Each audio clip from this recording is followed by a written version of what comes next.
मूलतः मैं निराकार हूँ, लेकिन मेरे भक्त बड़े ही अनोखे और निराले हैं। कोई मेरी मूर्ति बनाकर मुझे अपनी नजरों से देखना चाहता है, तो कोई मुझसे प्रेमी पुत्र या पिता के रूप में अपने समीप देखना चाहता है। अपने भक्तों के वश में होकर ही मैं भिन्न भिन्न रूप धरता हूँ।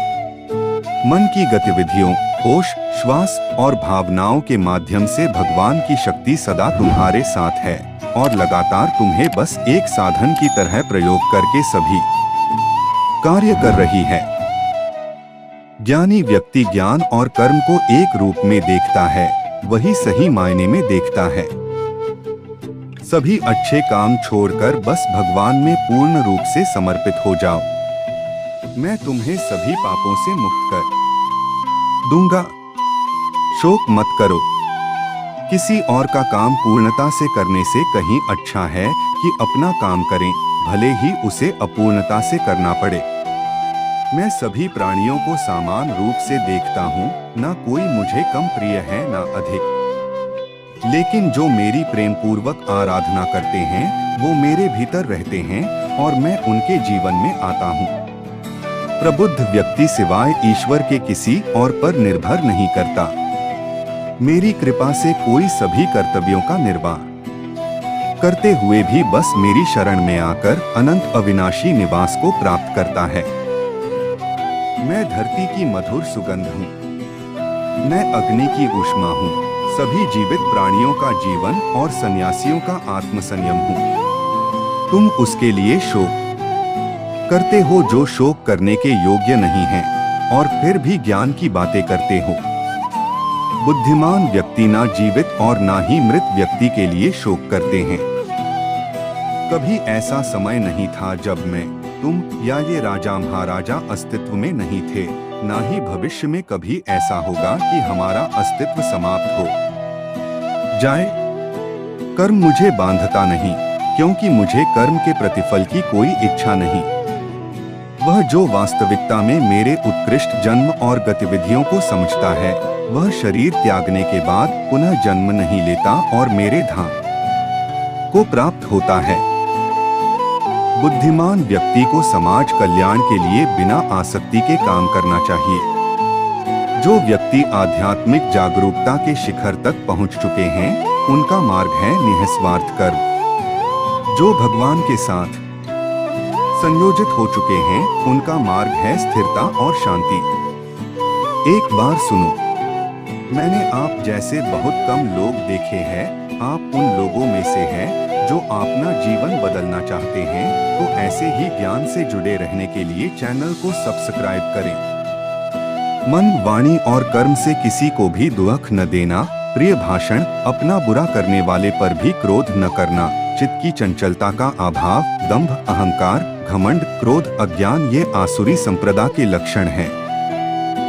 भय का अभाव, अनंतःकरण की निर्मलता, तत्ज्ञान के लिए ध्यान योग में स्थिति, दान, गुरुजन की पूजा, पठन पाठन, अपने धर्म के पालन के लिए कष्ट सहना ये दैवीय संप्रदा के लक्षण हैं। शास्त्र, वर्ण, आश्रम की मर्यादा के अनुसार जो काम किया जाता है वह कार्य है, और शास्त्र आदि की मर्यादा से विरुद्ध जो काम किया जाता है वह अकार्य है। हे कान्हा, जिंदगी लहर थी, आप साहिल हुए, न जाने कैसे हम आपके काबिल हुए, न भूलेंगे हम उस हसीन पल को डोट जब आप हमारी छोटी सी जिंदगी में शामिल हुए। कान्हा, तुम मुझे बांसुरी बजाना सिखा दो। जिस तरह से तुम बांसुरी से राधा राधा नाम पुकारते हो, उसी तरह मुझे भी बांसुरी से कान्हा कान्हा कहना सिखा दो। राधा ने कन्या से पूछा, कोई अपना तुझे छोड़कर चला जाए तो क्या करोगे? कन्या ने उत्तर दिया, अपने कभी छोड़कर नहीं जाते, और जो चले जाए हैं वह अपने नहीं होते।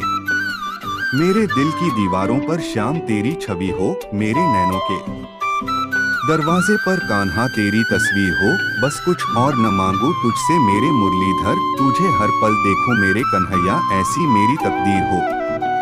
आज फिर आईना पूछता है कि तेरी आंखों में नमी क्यों है, जिसकी चाहत में खुद को भुला दिया, फिर उसकी आंखों में नमी क्यों है। बिना देखे तेरी तस्वीर बना सकते हैं, बिना मिले तेरा हाल बता सकते हैं। हमारे प्यार में इतना दम है, तेरे आंसू अपने आंखों में गिरा सकते हैं।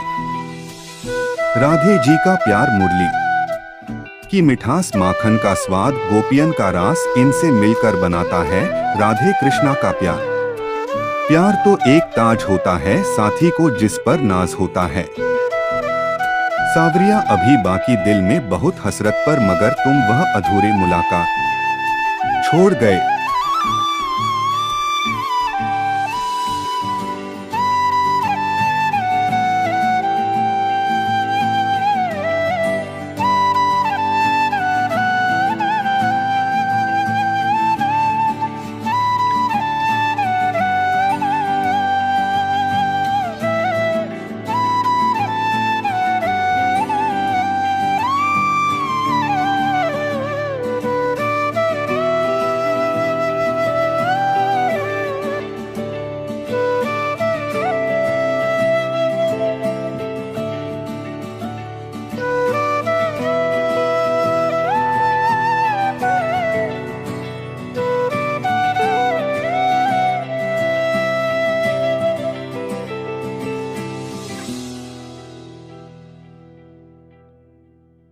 जो खुशियां बहुत लंबे समय के परिश्रम और सीखने से मिलती है, जो दुख से अंत दिलाता है, जो पहले विष के समान होता है परंतु बाद में अमृत के जैसा होता है, इस तरह की खुशियां मन की शांति से जागृत होती हैं। भगवान या परमात्मा की शांति उनके साथ होती है जिसके मन और आत्मा में एकता, सामंजस्य हो, जो इच्छा और क्रोध से मुक्त हो, जो अपने स्वयं खुद के आत्मा को सही मायने में जानते हों। नरक 3 चीजों से नफरत करता है, वासना, क्रोध और लोभ। आपको कर्म करने का अधिकार है परंतु फल पाने का नहीं। आपको इनाम या फल पाने के लिए किसी भी क्रिया में भाग नहीं लेना चाहिए और न ही आपको निष्क्रियता के लिए लंबे समय तक करना चाहिए। इस दुनिया में कार्य करें। अर्जुन एक ऐसे आदमी जिन्होंने अपने आप को स्वयं सफल बनाया, बिना किसी स्वार्थ के, और चाहे सफलता हो या हार हमेशा एक जैसे सन्निहित आत्मा के अनंत का अस्तित्व है। अविनाशी और अनंत है, केवल भौतिक शरीर तथ्यात्मक रूप से खराब है। इसलिए हे अर्जुन, लड़ते रहो। बुद्धिमान व्यक्ति ना ही जीवित लोगों के लिए शोक मनाते हैं, ना ही मृत व्यक्ति के लिए।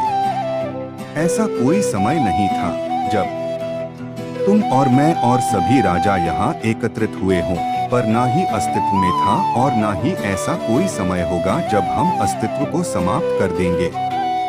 अपने कर्म पर अपना दिल लगाएं, ना कि उसके फल पर। सभी काम ध्यान से करो, करुणा द्वारा निर्देशित किए हुए। जैसे कि एक कवि जनता है तब स्वार्थी गतिविधियों को छोड़ रहा है और बुद्धिमान घोषित करता है त्याग फल के कार्रवाई को छोड़ रहा है। अपने कर्तव्य का पालन करना जो कि प्रकृति द्वारा निर्धारित किया हुआ हो, वह कोई पाप नहीं है।